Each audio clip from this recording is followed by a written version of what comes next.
नमस्कार. इंग्रजी विषय हा टी-ईटीसाठी फक्त बांधवांनो 30 मार्काला विचारला जातो आणि टेटला 15 मार्काला, असं एकूण 45 मार्काचा हा विषय आहे. आणि टी-ईटी जर तुम्हाला पास व्हायचं असेल तर ह्या सगळ्या विषयामध्ये सगळ्यात हार्ड विषय जर कोणता आहे तो म्हणजे इंग्रजी. तर इंग्रजी पक्क करायचं असेल तर आपल्याला सगळ्यात पहिले मागच्या परीक्षेमध्ये कोणत्या अशा टॉपिकवरती सर्वाधिक प्रश्न विचारले गेलेले आहे ते टॉपिक तुम्हाला माहिती असणं गरजेचं आहे.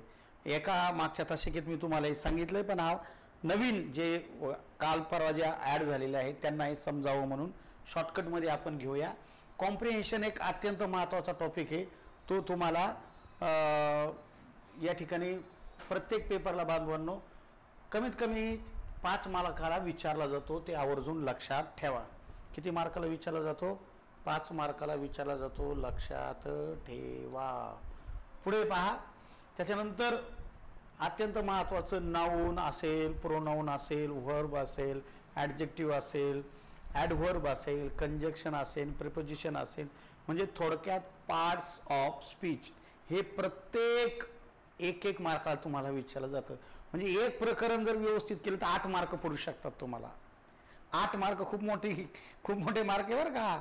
8 मार्कामुळे बरेच जण लाखो मुलं नापास झालेले, तेच 8 जर तुम्ही परफेक्ट केले तर तुम्ही पासही होऊन जाताल. त्यामुळं अत्यंत महत्त्वाचं हे पार्ट्स ऑफ स्पीच. त्यानंतर आर्टिकल सुद्धा 1 मार्काला विचारलं जातं. अत्यंत IMP करून ठेवा. 12 मार्काला तुम्हाला टाईप ऑफ सेंटेन्स विचारले जाते. 12 मार्काला लक्षात ठेवा, म्हणजे विचारले गेलेत. त्यानंतर व्हॉइस सुद्धा प्रत्येक वेळेस 1 मार्काला, डायरेक्ट इनडायरेक्ट स्पीच सुद्धा प्रत्येक वेळेस 1 मार्काला विचारले गेलेले आहे. पुढे पहा. अत्यंत महत्त्वाचे प्रकरण आपण पाहतो. सिंथेसिस हा एक प्रकार आहे बांधवांनो. आतापर्यंत फक्त 2च मार्काला विचारला गेलेला आहे. डिग्री 4 मार्काला विचारली गेली 2018, 2001 आणि सुरुवातीच्या 2 परीक्षेमध्ये 13-14ला. वर्ड बुलेटिन हे सुद्धा बांधवांनो 2च मार्काला विचारले गेले. क्लॉजेस साधारणतः 6 मार्काला म्हणजे आहे, महत्त्वाचं आहे. त्यानंतर 7 मार्काला फिगर ऑफ स्पीच सुद्धा विचारलं गेलेलं आहे. टेन्स बांधवांनो या ठिकाणी 6 मार्काला विचारले गेले, कारण तिकडे व्हर्ब सुद्धा 8 मार्काला विचारलं गेलं. तर व्हर्ब म्हणजेच टेन्स आणि टेन्स म्हणजेच व्हर्ब मिळतं जुळतं असतं, एकामेकावरती ते डिपेंड असतात ते प्रकरणं.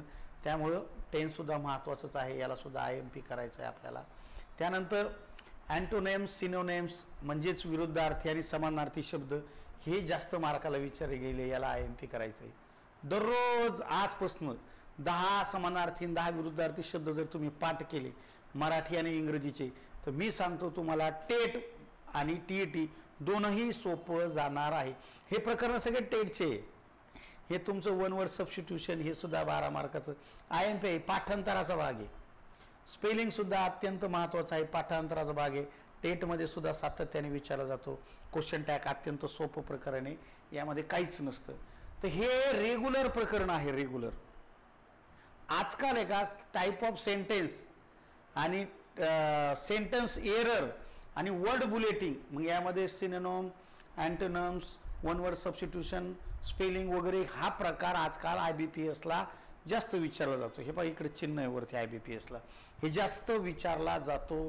त्यामुळं बांधवांनो लक्षात ठेवा. हे बघा आलं एरर, अत्यंत महत्त्वाचं आहे. एरर सुद्धा वाक्यात नेमका कोण गहाळ केलेला आहे, या ठिकाणी कोण पाहिजे हे तुम्हाला नॉलेज जर आलं तर तुम्हाला हे पटकन लक्षात येतं. इडियम्स, फ्रेजेस सुद्धा अत्यंत महत्त्वाचं आहे. हे सुद्धा परीक्षेमध्ये विचारलं जातं, टी-ईटी आणि टेट. त्यानंतर क्राईज ऑफ ॲनिमल, लहान जे काही पिलं असतात प्राण्यांचे, त्यांचे जे आवाज असतात किंचाळण्याचे किंवा ओरडण्याचे, यावर सुद्धा बांधून टी-ईटीला प्रश्न 2दा विचारला गेलेला आहे. त्यामुळं IBPSमध्ये सुद्धा याला विचारला जातो बरं काही आवाज वगैरे. यंग वन ॲनिमल ह्यावर सुद्धा प्रश्न असतात. त्यानंतर कन्व्हर्सेशनवर सुद्धा प्रश्न असतात की तुम्ही एखाद्याला hello, how are you, what is your name, मग तुम्ही असं म्हणूच शकत नाही की जा मी नाही सांगत असं नाही. तुम्हाला जर एखाद्याने विचारलं व्हॉट इज युअर नेम, मग तुम्हाला सांगावंच लागतं माय नेम इज डॅश डॅश. मग हे असं कन्व्हर्सेशनमधल्या रिकाम्या जागा तुम्हाला भरायला येत असतात, ते सुद्धा या ठिकाणी महत्त्वाचं आहे. करेक्ट वर्ड, तिथं सुद्धा करेक्ट स्पेलिंग आलं तर इथं करेक्ट वर्ड आलेलं आहे, सारखं सिमिलर आहे, हे सुद्धा IMP आहे. हे IBPSमध्ये सुद्धा विचारलं जातं TET आणि टेटला. मी हे जे काही खुणा केल्या आहे टेन्स नंतर हे सगळे टेटचे प्रकरण आहे. पहा नवीन जर तुम्ही बघितलं सिलेबस तुमचं जेवढ्या बँकिंगच्या परीक्षा असतात IBPS असेल, SBI असेल, ICII असेल, तुमची आणखीन HDFC असेल, ह्या प्रश्नपत्रिका IBPS काय करते 3-4 वर्षानंतर मार्केटमध्ये काय करते टाकून देते त्यांच्या वेबसाईटवर. मग जर आज कधी आज 24 तर 2020-21च्या प्रश्नपत्रिका मार्केटमध्ये उपलब्ध आहे. TCSच्या सुद्धा बांधवनो मागच्या वर्षीपर्यंतच्या प्रश्नपत्रिका उपलब्ध आहेत. ते त्या तुम्ही जर मिळवल्या तर तुमचं मराठी आणि इंग्रजी व्याकरण अत्यंत परफेक्ट होईल. फक्त TETचा थोडा पॅटर्न वेगळा आहे. आपण दोन्ही पद्धतीने घेणार आहे. आपण काय करणार आहे दोन्ही पद्धतीने घेणार आहोत. नंतर हे सेंटेन्स अरेंजमेंट हे सुद्धा बांधवनो IBPS पॅटर्ननुसारच आहे. असे या ठिकाणी बांधवांनो टोटल हे 29 चॅप्टर आहे. मग कधी काही चॅप्टरवरती 2-2 मार्काला विचारलं जातं. त्यामुळे तुमच्या परीक्षेत कमीत कमी 20 मार्कापर्यंत विचारलं जाणार आहे. किती मार्कापर्यंत 20 नाही. मानसशास्त्राचा पेपर इंग्लिशमध्ये नसणार आहे, तो मराठीमध्ये असणार आहे. तुम्ही जर इंग्लिश मिडियमचे असाल, तुम्ही जर फॉर्मच इंग्लिशमधून भरला तर मग ते इंग्लिशमध्ये येईल. आलं का लक्षामध्ये? हां, तुम्ही फॉर्म कशात भरता त्यावरती अवलंबून असतं. बरं इथपर्यंत समजलं का? हे चॅप्टर्स तुम्हाला बघायचे, यावर प्रश्न विचारले गेलेले आहे. हां, तर यामधील अत्यंत महत्त्वाचा टेन्स नावाचा चॅप्टर आपण पाहणार आहोत. कशाचा? टेन्स नावाचा चॅप्टर. चला, याच्या अगोदर तुम्ही कधी टेन्स वगैरे शिकले आहात का? कमेंट करा बरं पटपट पटपट पटपट पटपट.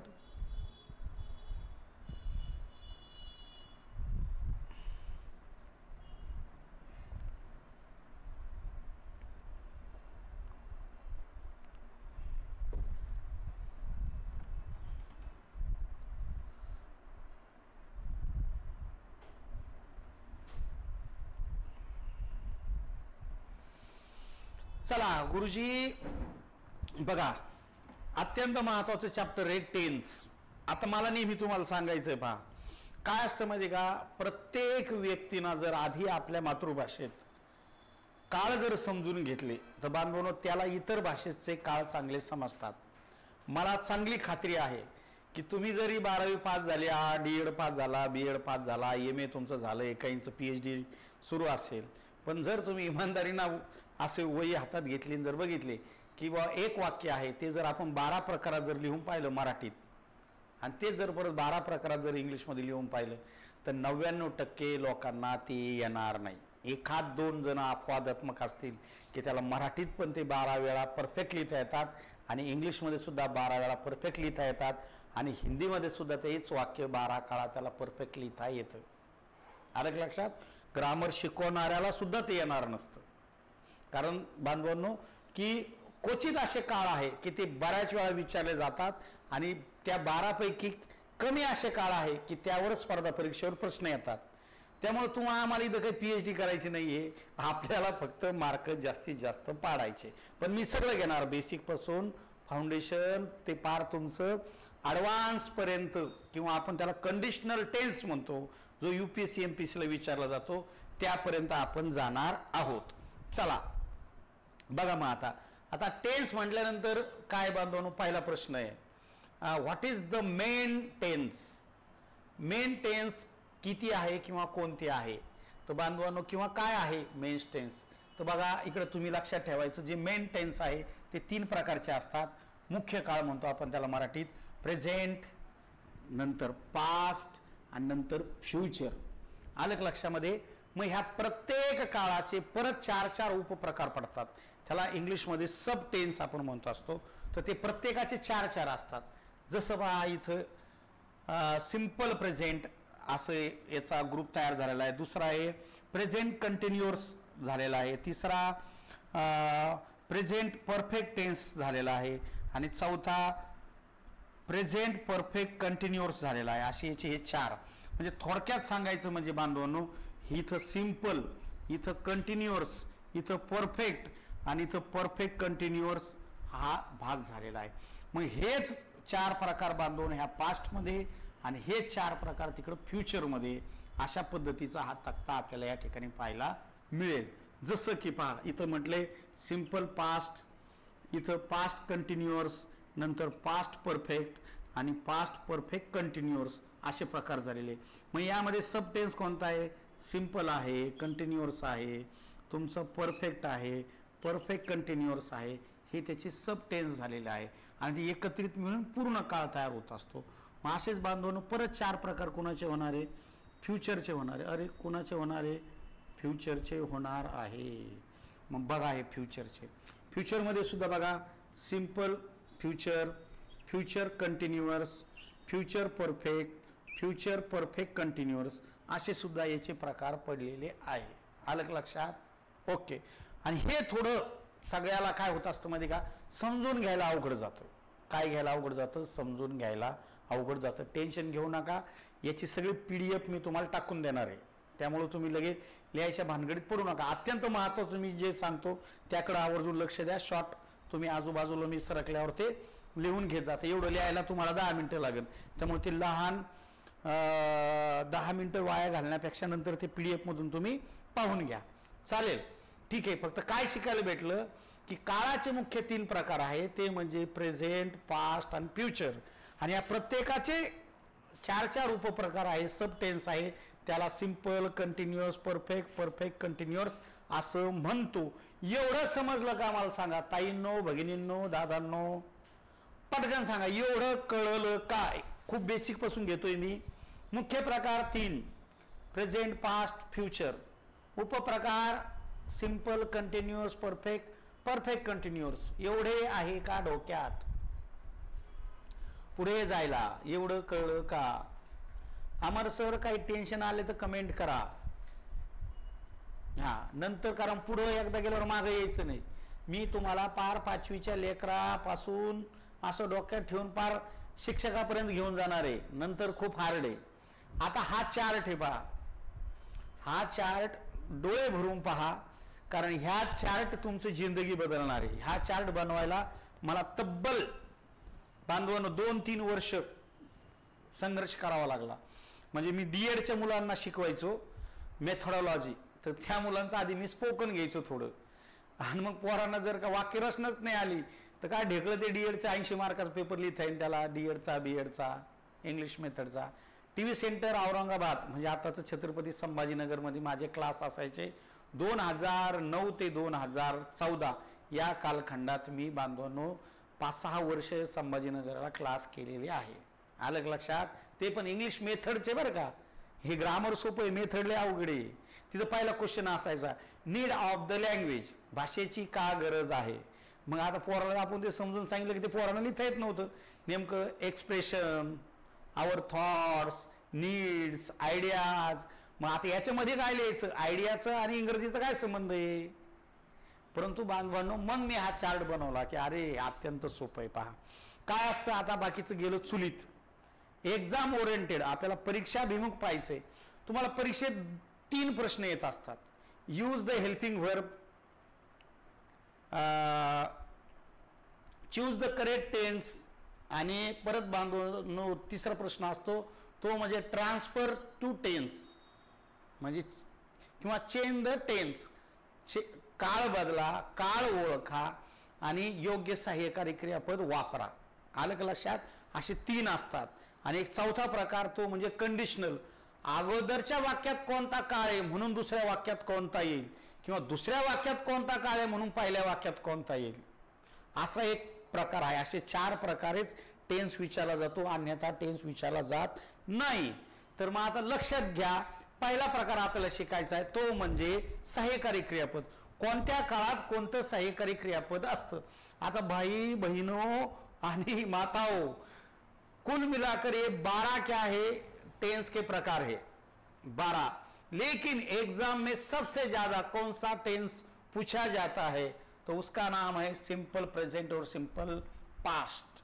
हो, डोळे झाकून ऐका, कान टवकारून काय करा, लक्ष द्या बांधवांनो, की सर्वाधिक वेळा परीक्षेमध्ये कोणता काळ विचारला गेलेला आहे तो म्हणजे सिंपल प्रेझेंट आणि simple past.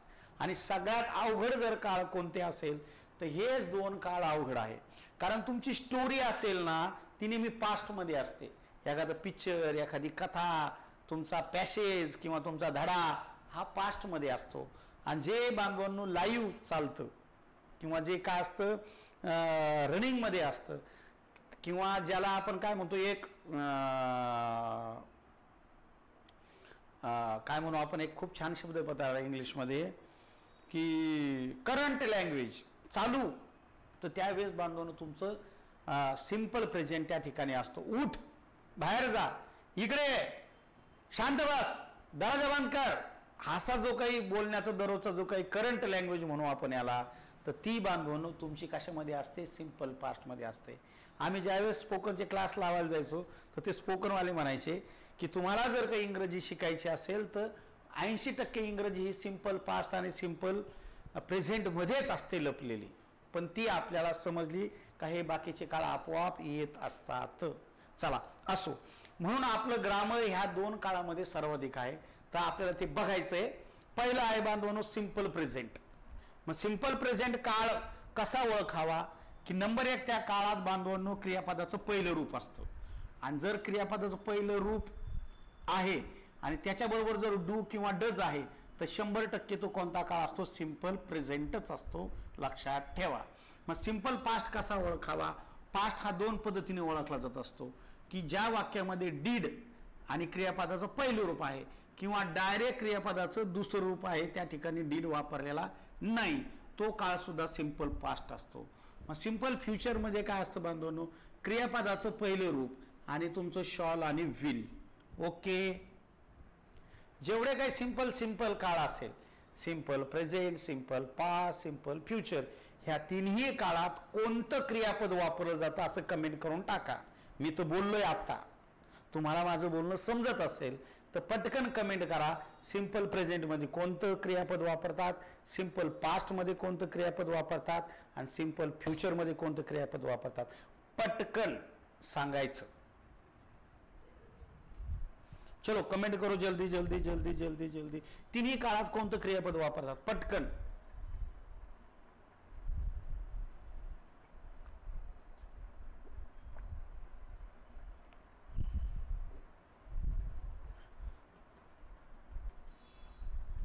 Okay, very good. सगळे हुशार आहात, शिक्षक आहात, बरेच जण इंग्लिश मिडियमला शिकवतात, त्यामुळे तुम्हाला इंग्रजी अवघड जाणार नाही. तर आपल्याला आजच्या एवढंच लक्षात ठेवायचं आहे, 12च्या 12 एवढं डोकं न लावतात. 2 काळ असे आहे की ते सर्वाधिक परीक्षेमध्ये विचारले गेलेले आहे. आणि कंडिशनल टेन्सला काय असतं बांधवांनो, तुमचे हे तिन्ही काळ विचारले जातात की तुमचं सिंपल प्रेझेंट, सिंपल पास्ट आणि सिंपल फ्युचर सुद्धा परीक्षेमध्ये विचारला जातो म्हणजे जातो. पुढे पहा आता, तुमचा प्रेझेंट कंटिन्युअस किंवा पास्ट कंटिन्युअस किंवा फ्युचर कंटिन्युअस याच्यामध्ये आपण येऊ, किंवा याला आपण मराठीतून जर म्हटलं तर चालू वर्तमान काळ, चालू भूतकाळ आणि चालू भविष्यकाळ, याला इंग्लिशमध्ये ट्रान्सलेट केलं ते असं होईल कंटिन्यू प्रेझेंट, कंटिन्यू पास्ट आणि कंटिन्यू फ्युचर. लहान लहान मुलं असतात त्यांना समजून सांगायला ते सोपं जातं. तुम्ही एक तर इकडून इकडे घ्या नाही तर इकडून इकडे घ्या, दोन्हीचा अर्थ तोच असतो. तर लक्षात ठेवायचं की कोणताही कंटिन्युअस काळ असेल तर त्याच्यामध्ये INGच असतो. कंटिन्यूस आलं की ING असणार म्हणजे ING असणार. जसं आपण म्हणलो होतो सिंपलला क्रियापदाचं पहिलं रूप आहे, तसं कोणताही कंटिन्युअस टेन्स आला की बांधवांनो त्याच्या व्हर्बला ING प्रत्यय लागलेला असतोच. क्रियापदाच्या पहिल्या रूपला ING लावून द्यायचं. आलं का लक्षामध्ये, फक्त ई काढायची आणि ईचा आय होत असतो. एवढं बदल केला की विषय खलास. ओके, मग आता तुम्हाला ओळखता येतो. मग आता फक्त काय आहे, प्रेझेंट कंटिन्युअस किंवा कंटिन्युअस प्रेझेंटला बांधवांनो काय करायचं, ॲमिजार लावायचं. काय करायचं, ॲमिजार लावायचं. किंवा पास्ट कंटिन्युअस किंवा कंटिन्युअस पास्टला बांधवांनो काय करायचं, वाज वेअर लावायचं. आणि तुमच्या फ्युचर कंटिन्युअस किंवा कंटिन्युअस फ्युचरला काय करायचं बांधवांनो, शॉल बी विल बी लावायचं, फक्त घ्यायचंय. मग आता मला सांगा बांधवांनो की कोणत्याही कंटिन्युअस मध्ये क्रियापदाला काय जोडलं जातं, पटकन कमेंट करून टाका. क्रियापदाला काय जोडलं जातं. दुसरं मेघा मॅडम बाकीच्या डोकं लावू नका ना, मी सिंपल प्रेझेंट म्हटल्यावर तुम्ही तेवढंच सांगा. 3 पण ओव्हर कॉन्फिडन्स मध्ये जाऊ नका, टप्प्याटप्प्याने पुढे जाऊ आपण. आणि त्यातल्या त्यात मी मानसशास्त्राचा शिक्षक आहे, मी अध्यापन कसं करावं हे शिकवतोय मुलांना, त्यामुळे आपण सोप्याकडून कठीणाकडे या सूत्राचा वापर करून अध्यापन करू. हा, व्हेरी गुड. सगळ्यांना समजलंय. कोणताही जर बांधवांनो सिंपल आला तर सिंपलला क्रियापदाचं पहिलं रूपच असतं, आणि कोणताही कंटिन्युअस आला तर तुमच्या क्रियापदाच्या पहिल्या रूपाला आयएनजी प्रत्यय लावला जातो. त्यानंतर हे perfect.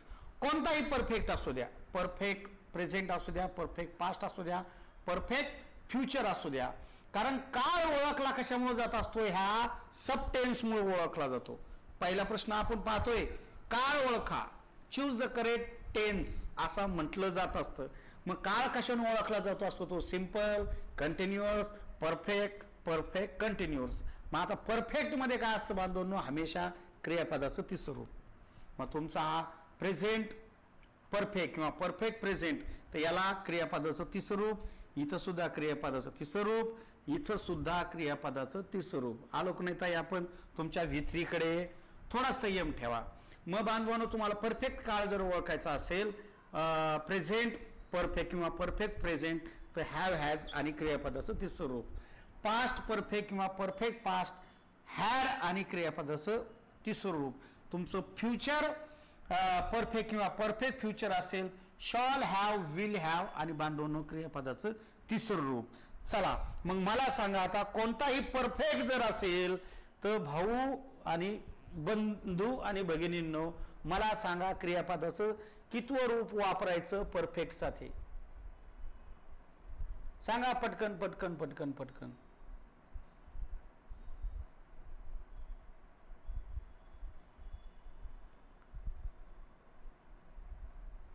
Very good, very good, very good, very good, very good, very good, very good, very good, very good. छान. बघा आता पुढे जायचं आपल्याला, तो म्हणजे चौथा. याला परफेक्ट कंटिन्युअस किंवा कंटिन्युअस परफेक्ट असंही म्हणतात. उलट सुलट बऱ्याचशा पुस्तकात मागं पुढं आहे. शिंदे सर असेल, शेख असेल, तुमचा लॉरेन्स हॅड असेल किंवा पालानसुरी असेल, हे प्रत्येकाच्या पुस्तकात थोडंफार वेगळं असतं. आपण परीक्षा भिमुख घेऊ, त्यामुळे ताण घ्यायचा नाही. परफेक्ट कंटिन्युअस किंवा कंटिन्युअस परफेक्ट मध्ये बांधवांनो VING असतं, परंतु त्याला कंपल्सरी बी लावलेलं असतं. काय लावलेलं असतं? VING प्लस बी, असं लक्षात ठेवा. काय बीन, बरं का, बी नाही, बीन प्लस VING. आलं का लक्षात? म्हणजे कंटिन्युअस परफेक्ट हा जर तुमचा काय म्हणू आपण त्याला, हा जर सब टेन्स असेल तर त्याला बीन VING लावलं जातं. यांनी फक्त तुम्हाला काळ ओळखता येईल. नेमका हा कोणता काळ आहे असं वाक्य आपल्या परीक्षेला TETला खूप वेळा आलेलं आहे. तर कंटिन्युअस परफेक्ट प्रेझेंट असेल तर तुम्हाला have been, has been plus VING. जर तुमचं पास्ट परफेक्ट कंटिन्युअस जर विचारलं गेलं बांधवांनो, हॅड बीन आणि तुमचं VING बांधवांनो लावलं जातं. आणि फ्युचर परफेक्ट कंटिन्युअस जर असेल तर बांधवांनो तुमचं shall have been, will have been plus VING लावलं जातं. आलं लक्षात? तर मला परफेक्ट सांगा आता, कंटिन्युअस परफेक्ट किंवा परफेक्ट कंटिन्युअस असेल तर क्रियापद कसं येतं? क्रियापदानंतर काय दोन गोष्टी येत असतात? सांगा पटकन, साध्या सोप्या भाषेत. पट पट पट पट पट पट पट सांगा. बीन प्लस VING येणार. हा, very good. Been plus VING येणार. आता हे सगळं आपण किती मार्कासाठी शिकलो? 1 मार्कासाठी. हा जर तक्ता तुमचा पाठ झाला तर कोणत्या प्रश्नाचे उत्तर देता येणार आहे तुम्हाला? Choose the correct tense, indicate the correct tense, use the helping verb, असे 1 + 1 = 2 असे 2 मार्क तुम्हाला बांधवांनो ह्या चार्ट वरून पडणार आहे. आणि आयुष्यभर तुमच्या लक्षात राहिले काय खेळ चाललेला आहे. आलं लक्षात? मी हा चार्ट नंतर तुम्हाला देईल. तुम्हाला महाराष्ट्रातल्या कोणत्याच पुस्तकात सापडणार नाही. याआधी तुम्ही हा चार्ट असा बघितला होता का? कारण जर बघितला असेल तर ठीक आहे, किंवा असं कोणी तुम्हाला टेन्स इतक्या सोप्या भाषेत शिकवलं का? सांगा बंधू आणि भगिनींनो, शिकवलं का इतकं सोपं साधं एकदम? 8वी 9वी 10वी लेवलवर चाललोय मी. कारण मला माहिती माता मावल्या एक एक दोन दोन मार्कांनी नापास होते तर त्यामुळे फुगीरपणा करायचा नाही. नाहीतरी आपल्या ॲपमध्ये आदरणीय बाळासाहेब शिंदे सरांचे व्हिडिओ असतात की ज्याची लेवल तुमच्या PSI STI राज्य सेवा लेवलची असती. मी तुम्हाला स्पेशल ओनली फॉर टेट आणि TET लेवलवरच घेऊन जाणार आहे की एका शिक्षकाला काय काय माहिती असणं गरजेचं आहे. हा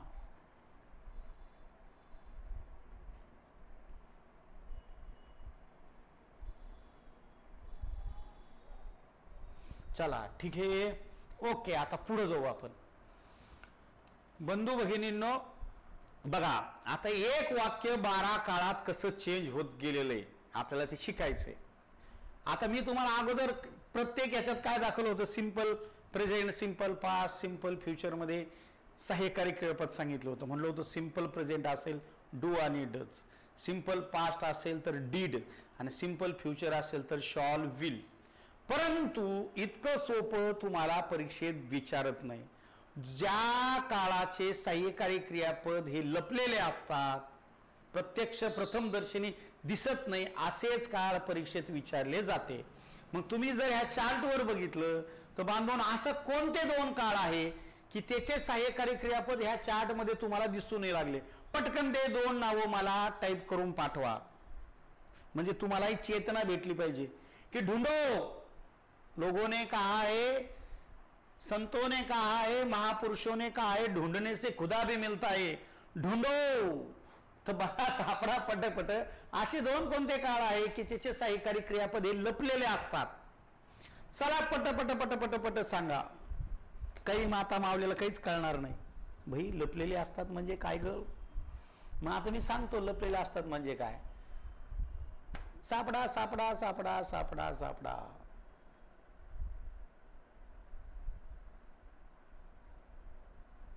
अरे पुरं नाव घ्या.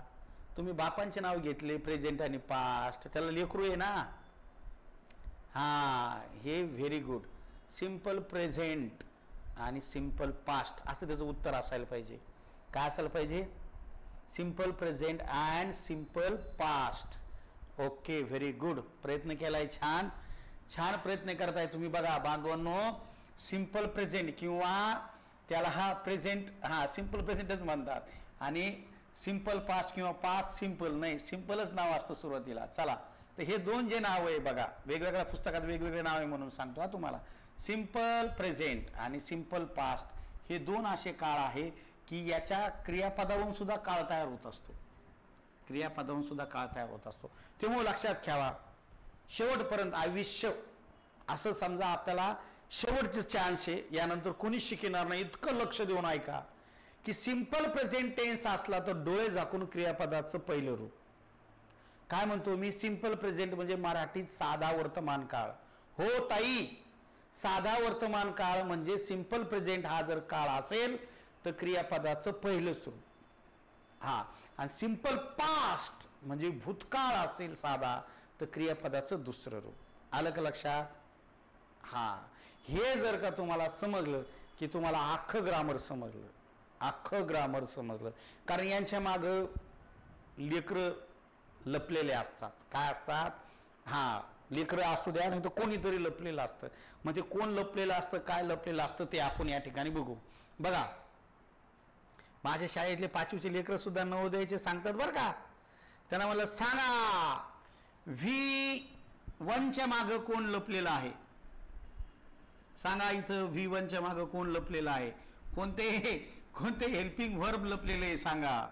हा, V2च्या माग कोण लपलेलं आहे? आणि VS किंवा VESच्या माग कोण लपलेलं आहे असं सांगा. या ठिकाणी काय काय येईल उत्तर सांगा. बंधू भगिनींनो, इथं याच्या माग कोण असतं? एखाद्या वाक्यात जर V1 असेल तर याच्या पाठीमागं कोण लपलेलं आहे किंवा कोणतं हेल्पिंग व्हर्ब आहे? V2च्या पाठीमागं कोणतं हेल्पिंग व्हर्ब आहे? VS किंवा VESच्या मागं कोण लपलेलं आहे? हे ज्याला कळतं त्याला अख्खा टेन्स काढा. याच्यातच तुमचा टेन्स लपलेला आहे. तेच मास्टर लोक नीट सांगत नाही.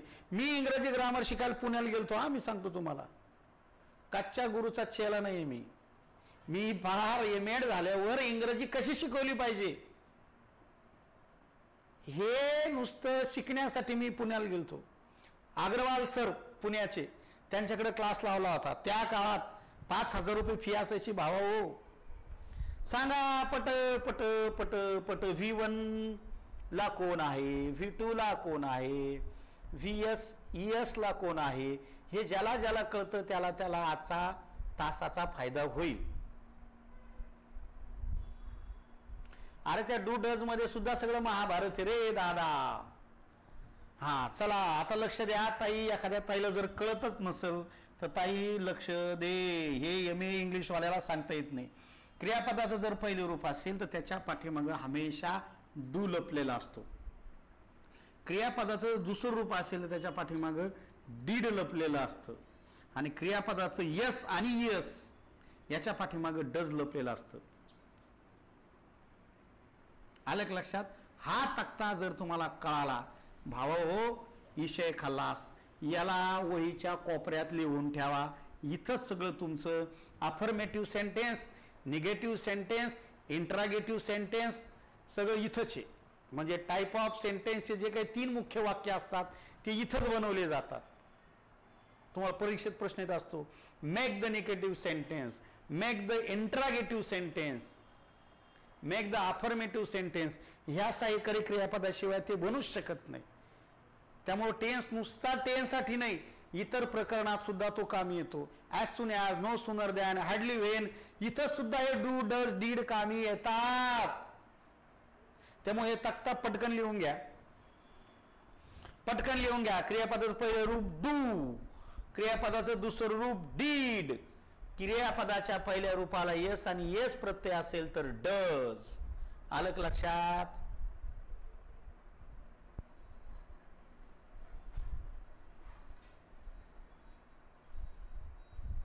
हा दिसून जाईन. अरे ताई मी एवढंच लहान लेकरांनी सांगायला लागलो, राजश्री जाधव ताई तू कोण दुसरंच कीर्तन घ्यायला लागली, हे लक्ष दे ना आधी. हे इकडे लक्ष दे ना.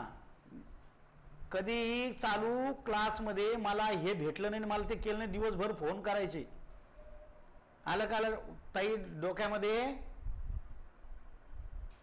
हा ते पांचट कमेंट नाही करायचे. इकडे चाललं ते मग ते कमेंट पाहिलं मग टंपर सरकत असतं. दिवसभर 10-12 तास आम्ही घेत असतो. ते नंतर कमेंट करायचे अशा, मला पुस्तकच भेटलं नाही, मला ॲडच केलेलं नाही, मला आमकच केलेलं नाही. आता मी ॲज अ टीचर म्हणून इथं शिकवतोय. हा आपली साधी पद्धत आहे ना. काही प्रॉब्लेम असेल कॉल करण्यापेक्षा व्हॉट्सअपला मेसेज करायचा. आमच्या मॅडम किंवा इतर मुलं कर्मचारी असतात, ते बघतात, ते तुम्हाला आहे त्याला ऍड करून देतात. चला लिहिलं का हे? आणि इतक्या साध्या पद्धतीनं कोणी सांगणार नाही तुम्हाला, कारण मला माहिती आहे तुमचे प्रॉब्लेम काय असतात.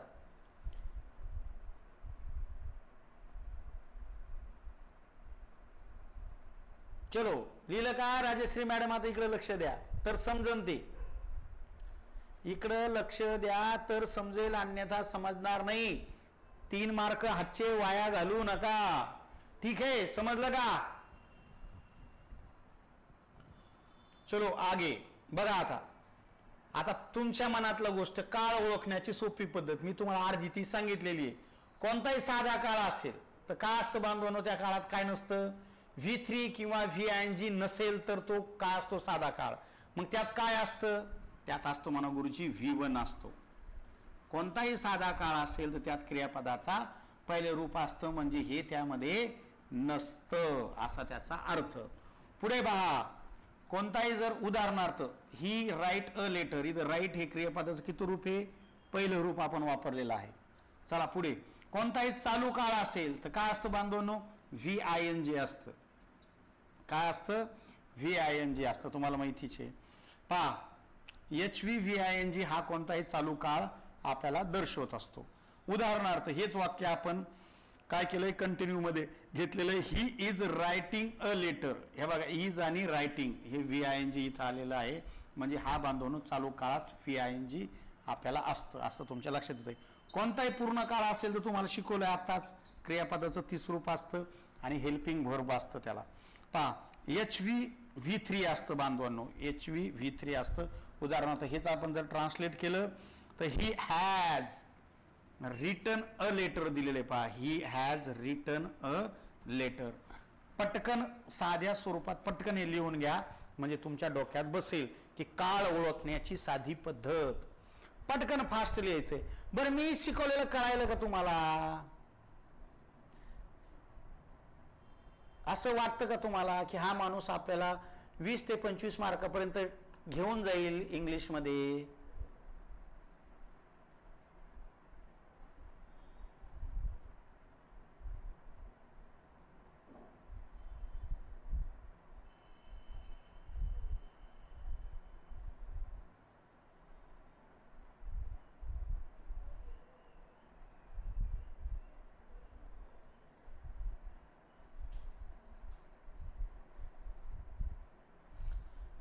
बरं, तुम्हाला असं वाटतं का किंवा सर खरंच इतकं साध्या सोप्या भाषेत इंग्रजी आपल्याला शिकवतील? तुम्हाला असं भासलं होतं का?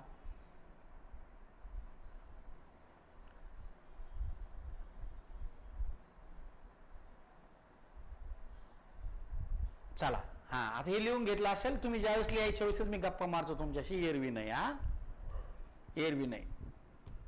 चला, सोपं सोपं सोपं सोपं सोपं. आणि ग्रामर हे 8वी ते 10वीच असतं बरं का.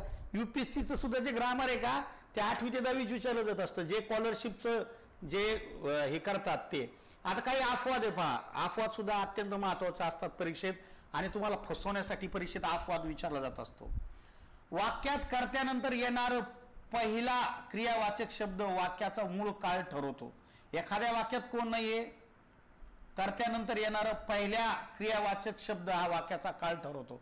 म्हणजे यस नंतर काय असतं बांधवांनो? व्ही असतं. क्रियावाचक शब्द म्हणजे क्रियापद, त्याचा मुख्य काळ काय करत असतो? ठरवत असतो.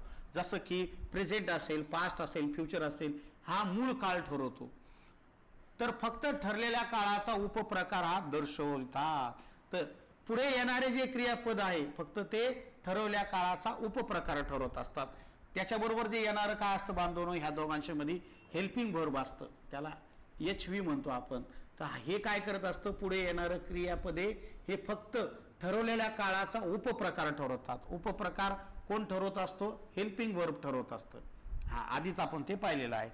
V3 किंवा बांधवनो VING सहाय्यकारी क्रियापदाशिवाय आल्यास शक्यतो ते शब्द नाम विशेषणाची भूमिका दर्शवतात, म्हणून त्यावरून वाक्याचा काळ ओळखू नये. बघा, वाक्याचा काळ ओळखायचा नाही आपल्याला. तर जाणून बुजून तुम्हाला हे असं वाक्य देणार आणि तुम्हाला म्हणणार चूज द करेक्ट टेन्स, तर तो काळ ओळखायचा नाही. अशा वाक्यामध्ये नन ऑफ देम, यापैकी नाही, असं उत्तर द्यावं. आता काही ना काहीच कळलं नसेल, बाई काय म्हणाला यो, मला काहीच कळणार नाही. लय सोपं आहे. काय आहे? V3 आणि VING सहाय्यकारी क्रियापदाशिवाय आल्यास शक्यतो ते शब्द नाम किंवा विशेषणाची भूमिका घेतात. काय? नाम किंवा विशेषणाची भूमिका घेतात, म्हणून त्यावरून वाक्याचा काळ घ्यायचा नाही. V3 आणि VING कधी कधी काय येत असतं माहिती का? एखादं वाक्य समजा, आय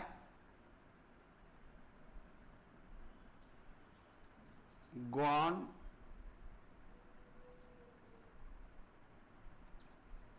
टू होम.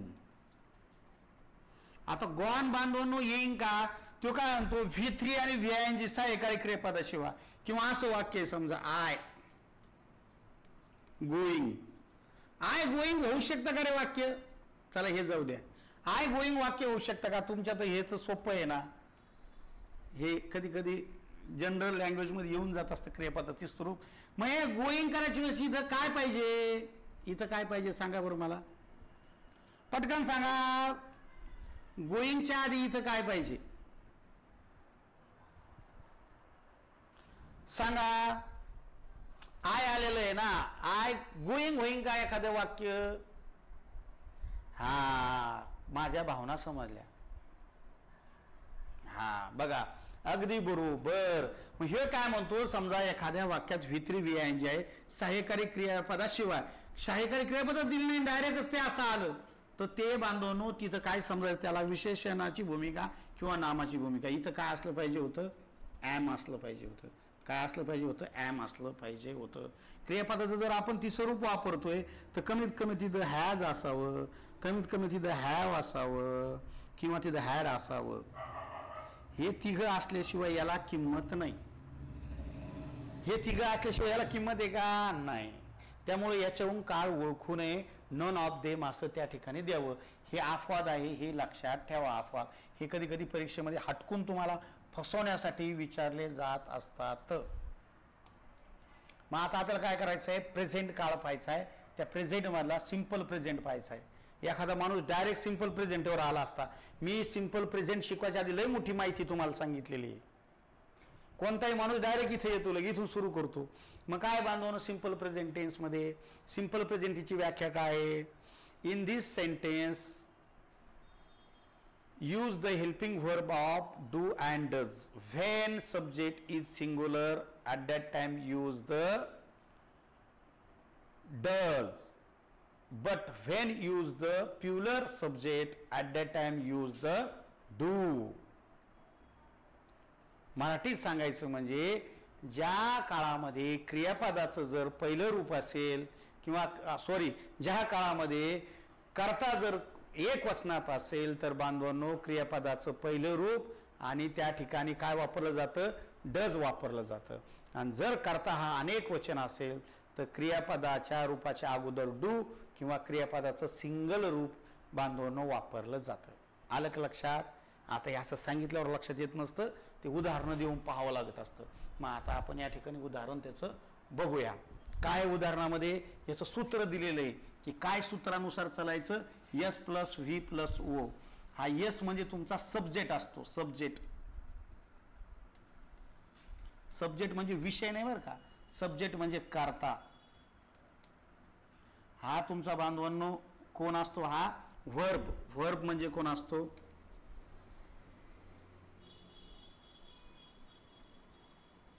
वर्ब म्हणजे कोण? वर्ब म्हणजे क्रियापद. वर्ब म्हणजे कोण? क्रियापद. वर्ब म्हणजे क्रियापद. आता हे बेसिक आहे, हे तुम्हाला कळतंय. आणि तुमचं ऑब्जेक्ट म्हणजे कोण? ऑब्जेक्ट म्हणजे कोण? ऑब्जेक्ट म्हणजे तुमचं कर्म. हा, हे तिघ जण. तर ह्या बाबाचे दोन प्रकार असतात. पहिला असतो नाउन आणि दुसरा असतो प्रोनाउन. नाउन मध्ये तुमचे श्याम, राम, सीता, गीता अशा प्रकारे सब्जेक्ट विचारला जात असतो. शक्यतो श्याम आणि राम. चला आता सध्या रामाचं वातावरण आहे म्हणून राम घेऊ आणि हा श्याम घेऊ आपण. श्याम राम तेवढंच पुण्य लागलं नाव घेताना. मग प्रोनाउन मध्ये बांधवानो काय असतं? हे प्रोनाउन असतात. I, we, you, he, she, it. आणि याचं प्रोनाउन असतं बांधवांनो दे.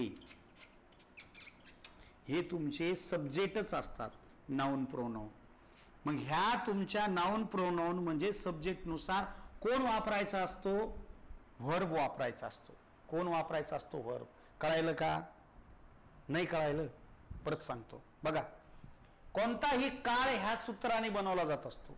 पहिलं yes means subject, verb means V means verb आणि ओ मीन्स ऑब्जेक्ट. याला कॉम्प्लिमेंट म्हणतात. याचा आपल्याला जास्त उपयोग नाहीये, ते नंतर आहे इतर वाक्यात. मग सब्जेक्ट दोन प्रकारचे. एक असतो नाउन. ते नाउनचे 5 प्रकार तुम्हाला माहिती आहे. आपण type of parts of speech मध्ये घेऊच. Proper noun, common noun, material noun, abstract noun, हे जे काही प्रकार आहे बांधवांनो ते इकडे झाले. पण त्यापैकी आपल्याला प्रॉपर नाउनच खास करून सब्जेक्ट मध्ये येतात. उदाहरणार्थ श्याम, राम. व्यक्ती, वस्तू, स्थळ यांच्या नावाला जे दिलेलं नाव असतं त्याला आपण प्रॉपर नाउन असं म्हणतो. मग प्रॉपर नाउन हे नाउन प्रकारात येतात, ते सब्जेक्टच असतात. आणि दुसरं असतं प्रोनाउन. प्रोनाउन म्हणजे सर्वनाम. नामाऐवजी वापरल्या जाणाऱ्या शब्दाला सर्वनाम असे म्हणतात. हे बेसिक आहे. म्हणजे आय म्हणजे मी, वी म्हणजे आम्ही, यू म्हणजे तू, यू म्हणजे तुम्ही, ही म्हणजे तो, शी म्हणजे ती, इट म्हणजे ते, आणि डे म्हणजे तो, त्या, ती. एवढं भांडवल फक्त हा वर्ब कोणता वापरायचा. त्याला यस लावायचं का यस लावायचं का पहिलंच रूप ठेवायचं का दुसरं ठेवायचं हे कोण ठरवतो? हा सब्जेक्ट ठरवतो. त्यामुळं हेल्पिंग व्हर्ब वापरताना, मेन व्हर्ब वापरताना कुणाकडे पाहायचं सांगा पटकन? हेल्पिंग व्हर्ब आणि तुमचा व्हर्ब वापरताना कुणाकडे पाहायचं सांगा पटकन, म्हणजे तुम्हाला कळलं. हे हेल्पिंग व्हर्ब आणि व्हर्ब वापरताना बघायचं कोण?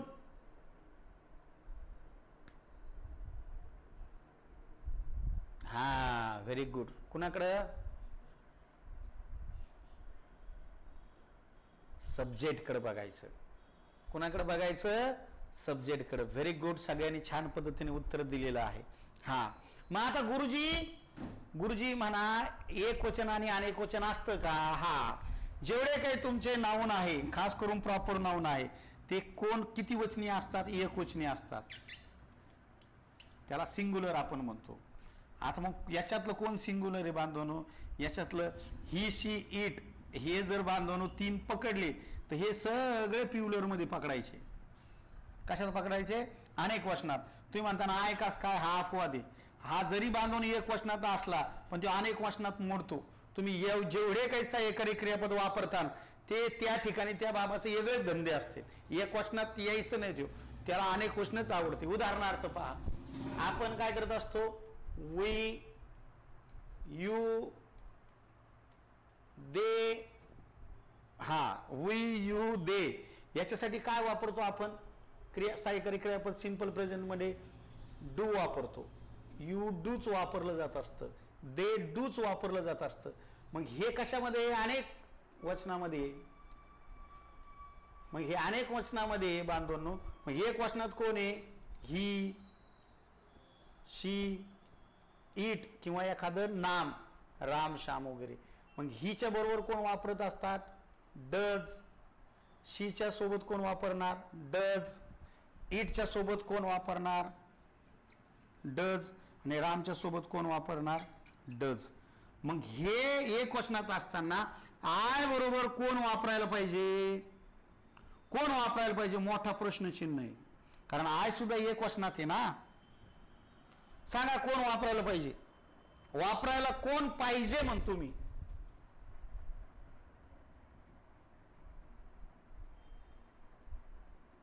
तुम्ही नाही का मग आता जास्त स्मार्टनेस दाखवता. तुम्ही माझ्या प्रश्नाचं उत्तर तुम्ही चुकीचं देऊ लागलेले.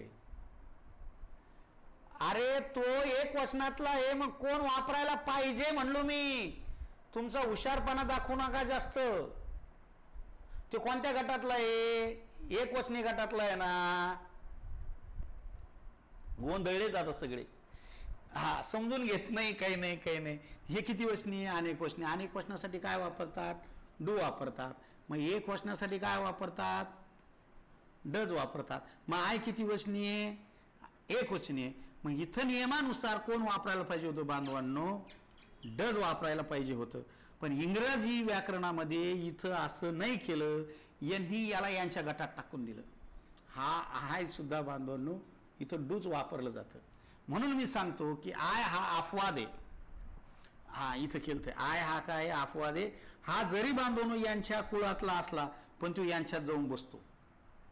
कळलं का? आता कळलं का? आता कळलं का? अरे चांगल्याला कळत नाही. कोणत्या सब्जेक्ट बरोबर कोणतं हेल्पिंग वर्ब वापरायचं. तुम्ही तर शिक्षक आहे, तुम्हाला इतक्या साध्या गोष्टी मुलांना सांगता आल्या पाहिजे. मी शिकवणार आहे तुम्हाला टेन्स, आणखीन मी टेन्स कडे गेलोच नाही. हेच महाभारत एवढं आहे, हेच आपल्या लेकरांना येत नाही. हेच आपल्या लेकरांना येत नाही. भले मोठमोठे वाक्य पाहते आणि छोटी चुकती पहा. बरं, इथपर्यंत तुम्हाला समजलं का सगळं? अरे इथपर्यंत समजलं का सगळं? गुरुजी, ताई, अक्का, मी अशा व्यक्तीला डोळ्यासमोर ठेवून शिकवायला लागलो की त्याला माझ्याकडे क्लास लावल्यानंतर दुसरीकडे कोणाचा व्हिडिओ पाहायची गरज नाही पडली पाहिजे. त्यांनी एकदा माझ्याकडे फी भरली, त्याला आयुष्यात दुसरीकडे परत काही क्लास लावायची गरज नाही पडली पाहिजे. म्हणून हा एकदम दम्मानी सोप्याकडून कठीणाकडे चाललं. बरं, शिकवण्याची स्पीड परफेक्ट आहे का?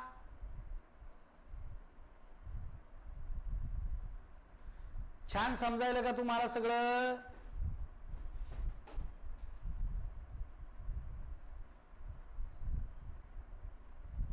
आत्मविश्वास वाढला का? आता इंग्रजी सोपी आहे असं वाटायला का? इंग्लिश सोपी आहे असं वाटायला का?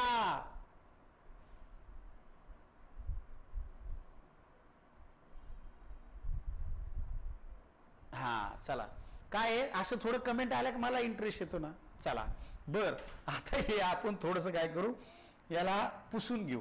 ठीक आहे, तुम्हाला आता हे असं समजलं असं मी याच्यामध्ये ठेवतो, नंतर व्हिडिओमधून तुम्ही ते बघू शकता. हा कुठं आलतो पहा, एवढं एखाद्या मास्तर लगेच पुढे गेला असता. हे सूत्र आहे S+V+O, असं सूत्र आलं की ओळखायचं हा कोणता काय, सिंपल प्रेझेंट. याला मराठीत काय म्हणतात, साधा वर्तमान काळ. ओके चला पुढं, नोट काहीतरी सूचना आहे. कर्ता तृतीय पुरुषी एकवचनी असताना काय घ्यायचं बांधवांनो, ही शी इट घ्यायचं, जे मी तुम्हाला आता शिकवलंय. कर्ता किती पुरुषी, तृतीय पुरुषी. हा पुढे साध्या वर्तमान काळामध्ये बांधवांनो कर्ता तृतीय पुरुष असेल तर त्या क्रियापदाला काय लावलं जातं, S प्रत्यय लावला जातो. काय लावला जातो, S प्रत्यय लावला जातो. बघूया आपण, क्रियापदाचे फॉर्म असतात.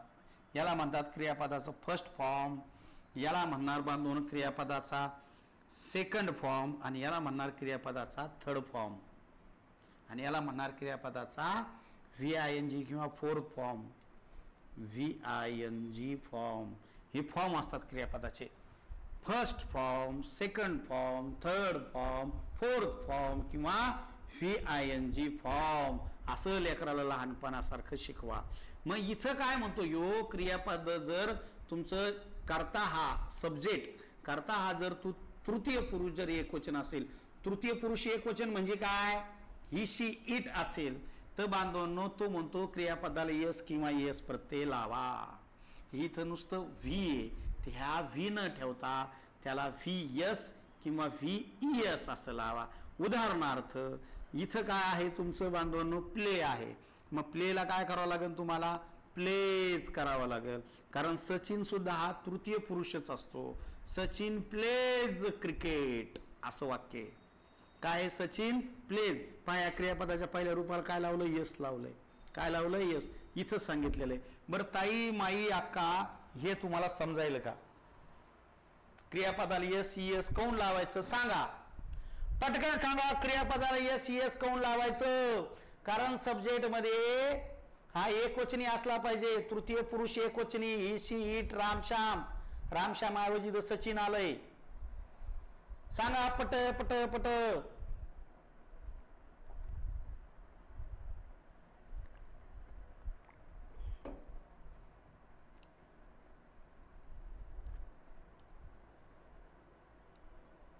आणखीन क्लिअर करू का, मला माहिती थोडस क्लिअर करायची गरज आहे. बघा, हा तुमचा जर हा बांधवांनो कोण आला,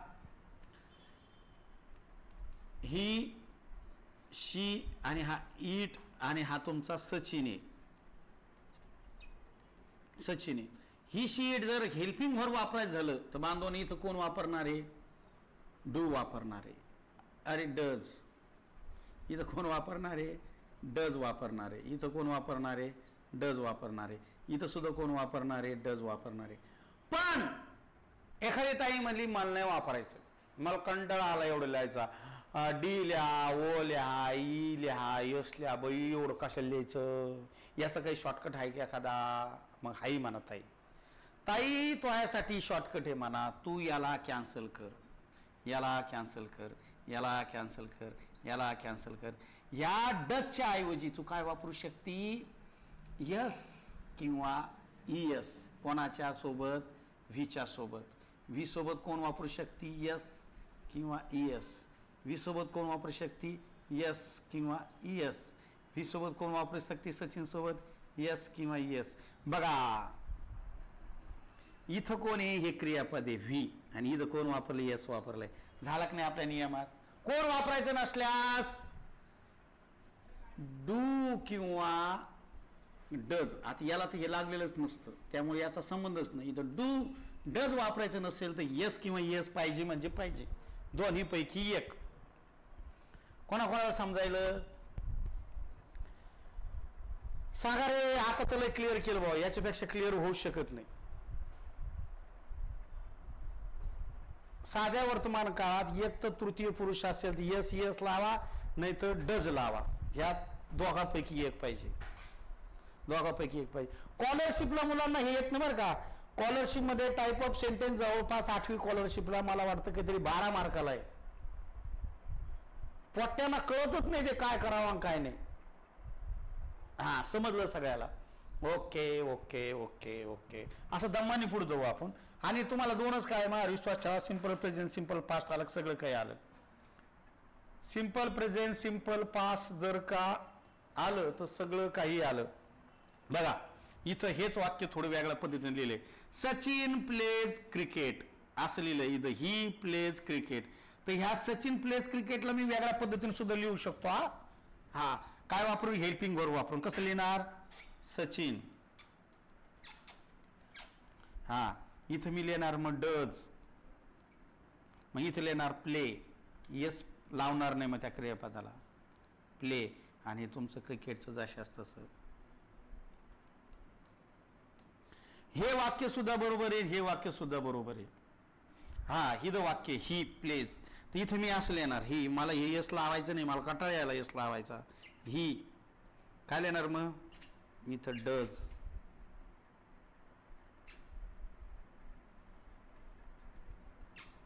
प्ले क्रिकेट. हे वाक्य सुद्धा बरोबर आहे, हे वाक्य सुद्धा बरोबर आहे. हे वाक्य यासाठी शिकायचं असतं डू डज, कारण तुम्हाला पॉझिटिव्ह निगेटिव्ह अफर्मेटिव्ह हे वाक्य काय झाले पाहिजे, आले पाहिजे त्यासाठी. चला इथपर्यंत ओके असेल तर पुढे जायला ओके ना. हा मग काय शिकलो आपण, साध्या वर्तमान काळामध्ये क्रियापदाचं पहिलं रूप असतं किंवा ह्या क्रियापदाच्या पहिल्या रूपाला यस किंवा यस प्रत्यय असतं. तो कोणता काळ आहे, साधा वर्तमान. इशय खलास क्रियापदाचं पहिलं रूप किंवा यस यस असला म्हणजे बांधवांनो काय तो साधा वर्तमान. इशय खलास काही स्थानच घ्यायचं नाही. हा आता थोडंसं निगेटिव्ह वाक्य दिलेले, मग ते तुम्हाला कधी कधी म्हणतात की ह्या होकारार्थी वाक्याचं नकारार्थी वाक्य बनाव. मग काय होईल, हिला जशाच्या तसा. ह्या प्लेच्या मागं कोण लपलेला होता, आपण शिकलेलो. यसच्या मागं कोण लपलेलं असतं, डज लपलेलं असतं. आणि मग इथं नॉट टाकावा लागत असतो नकारार्थी बनवताना, म्हणून नॉट टाकला, म्हणून डज नॉट असं आलेलं आहे. आलं लक्षात. आता हे समजण्यासाठी हा तक्ता तुम्ही पाठ ठेवा. हा काय तक्ता आहे, क्रियापदाचं पहिलं रूप असेल तर बांधवांनो कधी पण त्याच्या मागे लपलेलं डू असतं. क्रियापदाच्या दुसऱ्या रूपा पाठीमागे कधी पण बांधवांनो काय असतं, डीड असतं. आणि क्रियापदाला जर यस किंवा यस प्रत्यय असेल त्याच्या मागे कधीही डज लपलेलं असतं. म्हणून याच्या मागं कोण लपलेलं होतं, ह्या यसच्या मागं ह्यो डज लपलेला होता. म्हणून निगेटिव्हसाठी आपण वापरला. कशासाठी, निगेटिव्ह सेंटेन्स म्हणजे नकारदर्शक वाक्यासाठी वापरला जातो. याच्यासाठी नकारदर्शकसाठी आणि इंटरगेटिव्हसाठी तो तक्ता महत्वाचा आहे. तुम्ही जस्ट आता लिहून घेतलेला, याला असं कोपऱ्यात लिहून ठेवायचं कुठंतरी. तीनदा तीनदा तीनदा तीनदा येणार आहे तो, तीनदा तीनदा. त्याच्या पलीकडे काहीच नाही. बरं मला सांगा, काळ ओळखायला कोणता सोपा आहे, की ज्याच्यामध्ये हेल्पिंग वर्ब आहे तो सोपा आहे, की ज्याचा हेल्पिंग वर्ब दिसत नाही तो सोपा आहे. हेल्पिंग वर्ब दिसतो तो सोपा आहे. हॅव हॅज असेल तर परफेक्ट, एम इज आर असेल तर continuous, have been has been असेल तर कंटिन्यू परफेक्ट. सोपं आहे. अरे दादा पण दिसतच नाही डू आहे का डज आहे, मग म्हणायचं सिंपल. कारण हेल्पिंग वर्बच दिलेलं नाही. जिथं हेल्पिंग वर्ब दिलेलं नाही ते म्हणजे कोण, सिंपल प्रेझेंट. आता याच्यापेक्षा सोपं मी नाही सांगू शकत, लय सोपं झालंय. हा कळलं का, सांगा सांगा सांगा सांगा सांगा, कळलं का. हा हेल्पिंग वर्ब दिसताना अत्यंत सोपं आहे. मग परीक्षेत हेल्पिंग वर्ब नसणारं वाक्य येईल का परीक्षेत हेल्पिंग वर्ब असणारं वाक्य येईल.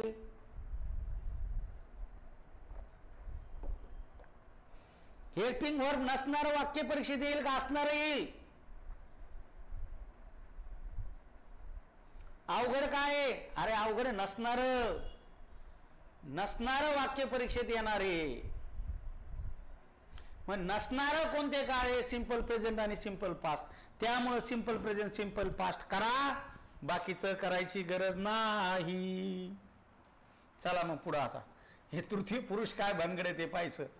पर्सनल प्रोनाउन्स म्हणतात त्याला इंग्लिशमध्ये, तृतीय पुरुष सर्वनामाला. त्याचे 3 काय बांधवांनो काय असतात, त्याचे प्रकार असतात. First person, second person, third person. हा तुमचा फर्स्ट पर्सन आहे. फर्स्ट पर्सन आयला बांधवांनो मराठीत मी म्हणतात. तर तुमच्या ह्या अनेक वचनाला प्युलरला काय म्हणतात, आम्ही. काय म्हणणार याला, आम्ही म्हणणार. ह्या तुमच्या सेकंड पर्सनला काय म्हणणार, तू. आणि ह्याला म्हणणार तुम्ही. ह्या तुमच्या ही सीटला म्हणणार, हिला म्हणणार तो, शीला म्हणणार ती, इटला म्हणणार ते, एखाद्या वस्तू किंवा प्राण्यासाठी. आणि याला म्हणतात तो, त्या, ती, तो, त्या, ती. चला इथपर्यंत. मग याचा काळात वापर कसा करायचा ते बघा. जर बांधवांनो सिंग्युलर शब्द आहे आणि सिंग्युलर आला तर क्रियापदाचं काय वापरा, राईट वापरा. हा हे काय अनेक वचनात, अनेक वचन जरी आलं तर बांधवांनो काय वापरा, तुमचं राईट वापरा. यू आलं तर काय वापरायचं, क्रियापदाचं पहिलं रूप म्हणतो आपण याला. काय वापरा, क्रियापदाचं पहिलं रूप वापरा. पण ही आलं तर क्रियापदाच्या रूपाला काय लावा, एस ई एस लावा. म्हणजे व्ही एस लावा. इथे काय लावा, व्ही एस लावा. शी आलं तर क्रियापदाला एस ई एस लावा. इथं एस आलेलं आहे पहा, राईट्स म्हटलेलं आहे. इट आलं तर राईट्स म्हटलेलं आहे. दे आलं तर फक्त सिंगल राईट. यू आलं तर सिंगल राईट. पटकन येऊ तक्ता लिहून घ्यायचा. पट दिसणे अत्यंत महत्वाचं आहे. आय एम पी अत्यंत महत्वाचं आहे, अत्यंत महत्वाचं. पट पट पट पट पट. कारण ही जर आता पक्क झालं ना, पुढच्या काळामध्ये त्याचा उपयोग होत असतो. पुढे इतकं बारकाईनं सांगायची गरज नाही. आपोआप बाकीचे काळ तुम्हाला येऊन जातील आपोआप.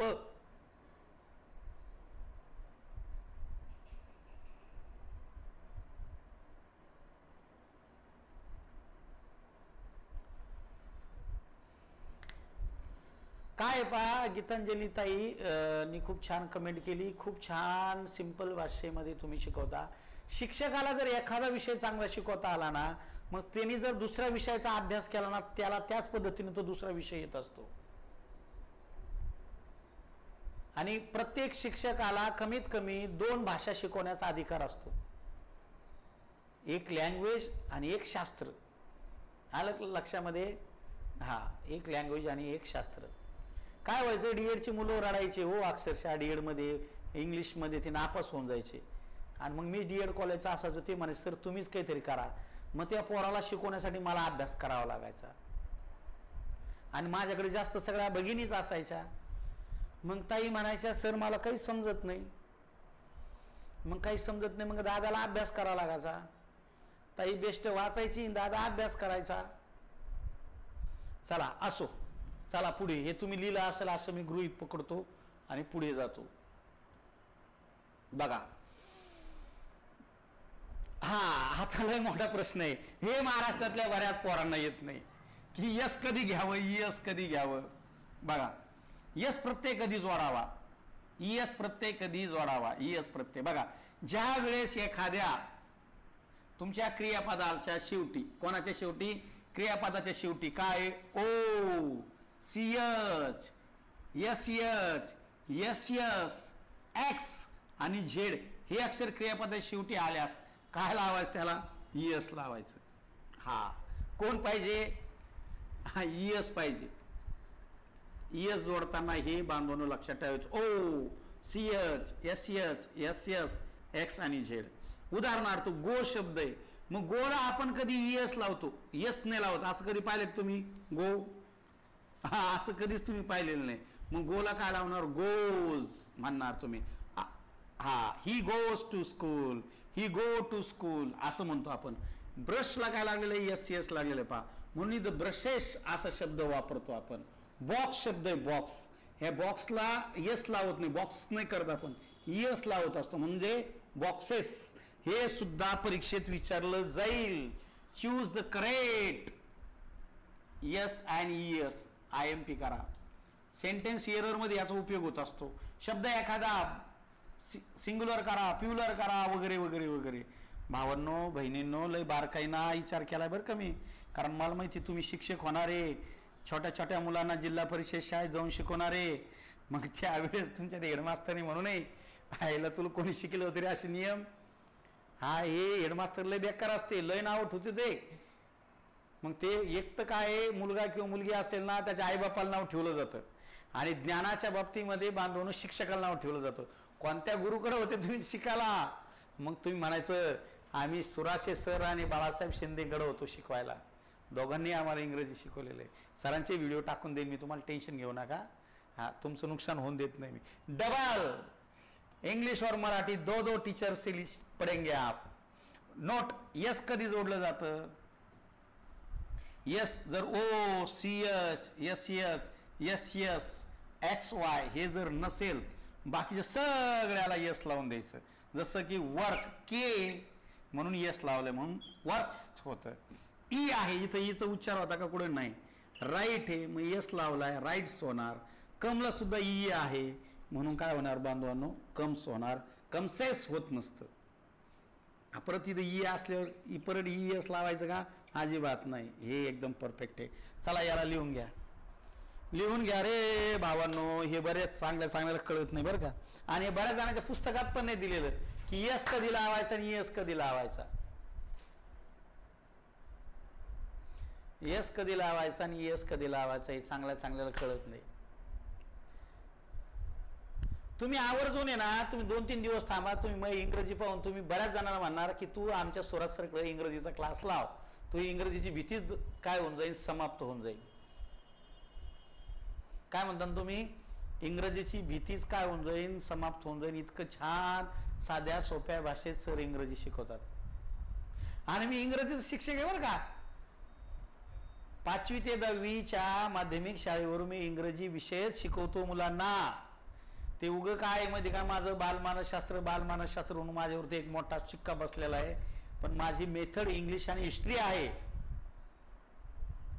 मी जर इतिहास तुम्हाला शिकवायला लागलो ना, तर अरे तुम्ही घरी तुमचं ते पोळपाट बेलनं तुमची ढालन तलवार होऊन जाईल. तुम्हाला काय सांगा, तुम्ही लगेच तुमचं बेलनं असंच चालितान खतरनाक नादच नाही करायचं. लगे तुमच्या अंगावर शहारेच येते. जर मी 1857 जर शिकित बसलो तुम्हाला, तर तुम्ही सगळं सोडून देता माझं इतिहासच लेक्चर केल्यावर. माझ्या शाळेतले 8वीचे पोरग जय भावने जय शिवाजीचे नारे सुरू असते इतिहासात तास सुरू झाल्यावर. त्यांच्या रोमामध्ये मी शिवाजी, भगतसिंग, राजगुरू, लोकमान्य टिळक असे बसवलेले. नादच नाही करायचा. 7वीला जर सुरू केलं की इतिहास, पोरं कमीत कमी 2 ते 3 वेळा छत्रपती शिवाजी महाराज की जय. बाकीचे वर्गातले पोरं डचकते लगे, त्यांना कळतं अरे सरचा इतिहास सुरू झाला वाटतं आज.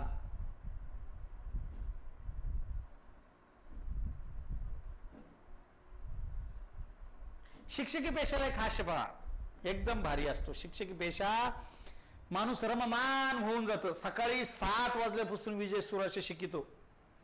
7 ते 10 8वी 9वी 10वीचा माझा क्लास असतो. मी मग 10:30ला शाळेत जातो. शाळा असती बांधवांनो. मग 11 ते 4, मग त्याच्यानंतर तिथं हे महाभारत. परत घरी येतो. परत ते पोलीस भरती MPCचे काट्टे आलेले असते, त्यांना परत शिकत बसायचं. परत सुरू होतं आपलं संध्याकाळी 8 ते 10 चालू तो कार्यक्रम. मग हसत खेळत विनोद घेत घेत घेत घेत शिकावं लागतं. इतकं सोपं नाही ते. आणि एकदा तुमचा स्टॅमिना वाढवला ना शिकवायचा, तुम्हाला छान पद्धतीने येतं शिकवता. पहा आता कधी कधी अपवादात्मक काय असतं माहिती का, IES प्रत्यय सुद्धा असतो. आणि हे सुद्धा IMP IES आरलाच खतरनाक आहे. IES वाय हे अक्षर क्रियापदाच्या शेवटी आल्यास वायचा काय होत असतो बांधवांनो? आय होतो. बघा जर एखाद्या क्रियापदाच्या शेवटी वाय आला तर वायचा बांधवांनो काय होणार? आय होणार. प्ले शब्द असतो पहा आपला इथं, प्ले. स्टडी शब्द आहे. स्टडी आला तर स्टडीला बांधवांनो डायरेक्ट यस किंवा यस ने लावता IES लावायचं. एकदम परफेक्ट शब्द आहे हा. फ्लाय शब्द आहे. फ्लाय शब्दात सुद्धा शेवटी काय बांधवांनो? वाय. इथं वाय आला म्हणून IES जोड आहे, त्याला फ्लाईज झालं ते. क्राय शब्द आहे. क्रायला सुद्धा क्राईज शब्द आहे पहा. कळलं का? आणि प्ले त्याला अपवाद आहे वाटतं काहीतरी. हा प्ले त्याला अपवाद आहे. प्ले अपवाद आहे त्याला, हा लक्षात ठेवा. PLAY आणि याला प्लाईज नाही लावत आपण, प्लेजच करत असतो, लक्षात ठेवा. हा अपवाद आहे शब्द. असतात काही काही शब्द अपवाद. चला लिहून घ्या हे एवढा ताई, लिहून घ्या. हा आणि दुसरी एक गोष्ट, थोडं भावासाठी काय करा माहिती का, मी व्हॉट्सअपवर लिंक टाकन पहा आपल्या नवीन बॅचची, तेवढी तुमच्या इतर मैत्रिणींना पाठवा. एखादी गोरगरिबाची बाई जर तिला इंग्रजी भीती वाटत असेल, एखादीना पिच्छाच सोडून द्यायला असेल माझ्याच्यानं, TET पास होणार नाही, मग TETच पास होत नाही तर मी टेट कशी देऊ, तिला म्हणा दादा आला म्हणा एक विजू दादा, तो त्या विजू दादाकडे क्लास लावा म्हणा, तो मराठी चांगलं होईन, इंग्रजी चांगलं होईन, बालमानसशास्त्र चांगलं होईन, तो ताणच नको घेऊ म्हणा. अमोल अंतरकर सर इतिहास भूगोल छान शिकवतात, जाधव सरही गणित छान शिकवतात, बुद्धिमत्ताही आपले पाटील सर छान शिकवतात. आलं का? हा, ताण घेऊ नको म्हणा तू, तेवढं माझं काम करा. उद्या सगळ्यांनी काय करायचं, आपापल्या मित्रमैत्रिणींना माझा व्हिडिओ तो टाकायचा, फोन करून तिला म्हणा बघ खूप छान शिकवतात म्हणा आमचे सर, आमच्या सरांकडेच क्लास लाव. असतात मैत्रिणी छान छान.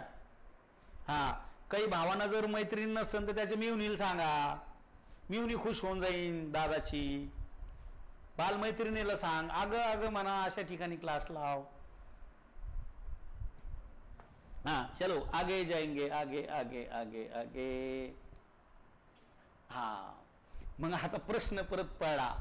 काय पडला प्रश्न, थोडं फास्ट घेतो बरं का, की सिंपल प्रेझेंट टेन्स कुठं यूज करावा, कुठं त्याचा वापर करावा. मग कुठं करतात, एखादं त्रिकालबाधित सत्य आहे, नेहमी सवयीचं वाक्य आहे, सतत घडणाऱ्या घटना आहे, म्हणी आहे, सुविचार आहे, वाक्प्रचार आहे आणि शास्त्रीय नियम आहे. हे असे जर नियम आले, तिथं डोळे झाकून काय असतो तो सिंपल प्रेझेंट टेन्स. काय असतो सिंपल प्रेझेंट टेन्स. उदाहरणार्थ पहा त्रिकालबाधित सत्य काय आहे, the sun rises in the east, हे काय आहे त्रिकालबाधित सत्य आहे. पुढे पहा, हे राईज शब्द आहे पहा, याच्यामध्ये या राईजला काय लावलं आपण, याला यस लावलंय का, सन हे काय आहे क्रियापदाचं पहिलं रूप आहे, पहिलं रूप असल्यामुळे याला यस लावलेलं आहे. हे राईज झालं म्हणून हा सिंपल प्रेझेंट आहे. तुम्हाला असं ओळखता आला पाहिजे पहा. सवय काय सवय तुम्हाला, I get up early in the morning असा शब्द आहे. इथं गेट हा शब्द क्रियापद आहे बांधवांनो, म्हणून इथं हा प्युलर मध्ये जातो म्हणून याला यस लावायचा संबंधच येत नाही. अलग लक्षामध्ये, म्हणून हे प्युलर मध्ये जातो. तुम्हाला माहिती अपवाद आहे अशा पद्धतीने. सत्य घटना आहे एखादी, सत्य घटना काय, संडे कम्स आफ्टर सॅटरडे, म्हणजे कम आहे, कमला काय लागलेलं यस लावलाय. संडे हा काय बांधवणं एकवचनी आहे, सिंग्युलर हा सब्जेक्ट आहे, त्यामुळं इथं यस लावलाय पहा. कम केम कम, ह्या कमला काय लावला आपण यस इथं लावलेला आपल्याला दिसून येतो. हे झालं त्रिकालबाधित सत्य, ही झाली सवय, हे झालं नित्य घटना. एवढे जर वाक्य असेल तर तिथं सिंपल प्रेझेंटच वापरतात. आणि IMP आहे तुमच्या जर PSI STI आणि तुमच्या जर आगामी काळातल्या TCS IBPS परीक्षेला जर हे उदाहरणं नाही आले तर इजय सुराशे शिकवणं सोडून देईल. म्हण एखादी म्हण बघा, म्हण काय म्हणे, हेल्थ इज वेल्थ. अलग लक्षात. मग हे इज सुद्धा बांधवणं, याच्यामध्ये क्रियापद नाही, पण हे इज तुमचं कशाचं काम करत असतं, हे सिंपल प्रेझेंटच काम करतं. म्हण ही म्हणी जरी इज वापरला पण ही मी सिंपल प्रेझेंटच असते. IMP करा तुम्ही म्हणताना कंटिन्युअस नाही, ती म्हणी ह्या नेहमी काय असतात सिंपल प्रेझेंट मध्येच असतात. इज आलं तरी.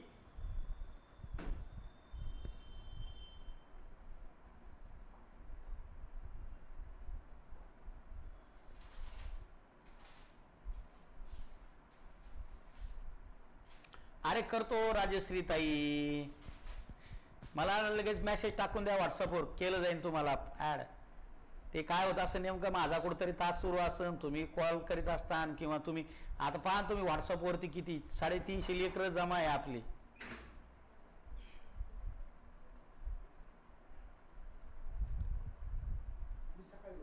हो चला, इथपर्यंत कळलं का. पहिला नियम तुमच्या आला का लक्षात, रोज करते. आता करा ना लगेच, आता करा लगेच, पटकन करा. बाळा माझा मोबाईल आहे. आणि राजश्री म्हणून नावं टाका म्हणजे मला लगेच लक्षात राहील राजश्रीचा प्रॉब्लेम काय. राजश्री ताई असल्या. हा पुढे पहा शास्त्रीय नियम. काय शास्त्रीय नियम. वॉटर बॉईल ॲट 1000 सेल्सिअस म्हणजे पाणी हे 1000 सेल्सिअसला काय होते तापते. 1000 नाही 100लाच तापते वाटतं. हा 100च येणार आहे सायन्सवाल्या हो. ते चुकून 100 झाला. 100लाच तापतं पाणी. Water boils 100 Celsius. सांगा बरं. हा 1000 नाही ते 100च येते. हा 100च आहे. 1 0 एक्स्ट्रा झाला. पुढे पहा सुविचार. काय सुविचार. Health mind lives in healthy body. मन जर चांगलं असेल सुदृढ तर तुमचं शरीर आपोआप सुदृढ होतं असं सुविचार. वेळापत्रकाचा भाग आहे एखादा. काय वेळापत्रक.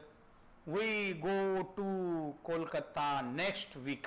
इथं बा वी हे अनेक वचन आलं म्हणून क्रियापदाचं पहिलं रूप सिंगल विचारलेलं. इथं ना डू इथं ना डज ना यस ना इयस. आलं का लक्षात. हा सुद्धा सिंपल प्रेझेंट आहे. हा सुद्धा सिंपल प्रेझेंट आहे. हा सुद्धा सिंपल प्रेझेंट आहे. याला यस लागलं याला यस लागलं. इथं प्युलर असल्यामुळे यस लावायची गरज नाही किंवा यस लावायची गरज नाही. पहा इथं गो वेंट गॉन आलेला आहे.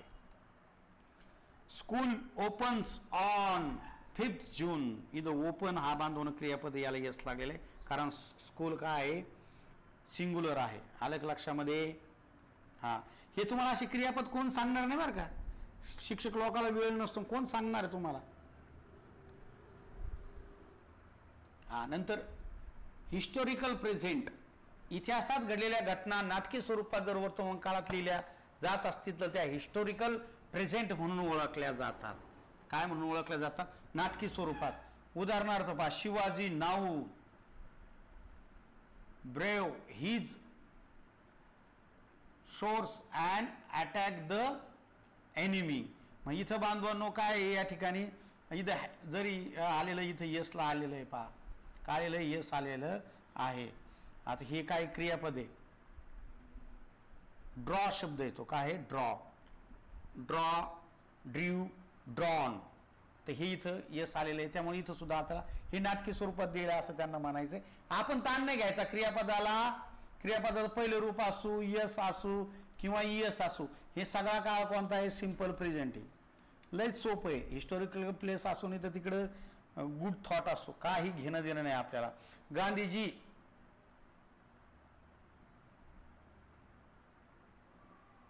युटर द वर्ल्ड हे राम अँड डेथ. म्हणजे गांधीजींनी काय केले शेवटी काय केले जोरात किंचाळले किंवा ओरडले किंवा उद्गारले हे राम आणि ते वारले. युटर्न म्हणजे बांधवणं काय करणे ओरडणे किंवा किंचाळणे या अर्थाने. चला अशा पद्धतीने हे सगळे वाक्य कोणत्या काळातले होते सिंपल प्रेझेंट. एवढ्या ठिकाणी सिंपल प्रेझेंट विचारला जातो. आलं का लक्षात. समजलं का मग तुम्हाला. गुरुजी सगळं समजलं का.